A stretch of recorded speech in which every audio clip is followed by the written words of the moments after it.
Dimanche 22 mai. J'ai erré, cherche ton serviteur. Je sais, ô Éternel, que tes jugements sont justice, et que c'est en fidélité que tu m'as affligé. Que ta bonté, je te prie, soit ma consolation, que tes compassions viennent sur moi. Psaume 119, verset 176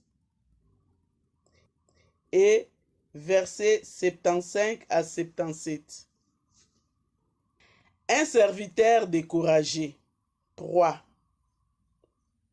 Les prophètes n'osent plus maintenant se prévaloir d'être restés seuls fidèles. Sa place est dans les rangs de ces 7000 hommes sans éclat, dont les genoux n'ont pas fléchi devant Baal et dont il ignorait même l'existence. Mais le Seigneur connaît ceux qui sont siens. 2 Timothée 2, verset 19. L'Éternel lui confie une double mission. L'une qui le rêvait encore des dignités, oindre des rois, et l'autre qui l'humilie, oindre un autre prophète à sa place. 1 Roi 19, 15 à 16. Élie renonce à faire ce qui aurait pu le mettre en relief, et il accomplit sans attendre l'acte qui le met de côté. Il passe près d'Élisée et jette son manteau sur lui. Il arrête là son action, se renonçant entièrement lui-même.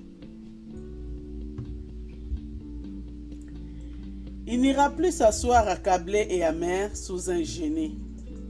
Il restera sur les seuils de ce domaine qui lui était inconnu, celui de la merveilleuse grâce de Dieu, comme elle lui fit révéler à l'entrée de la caverne.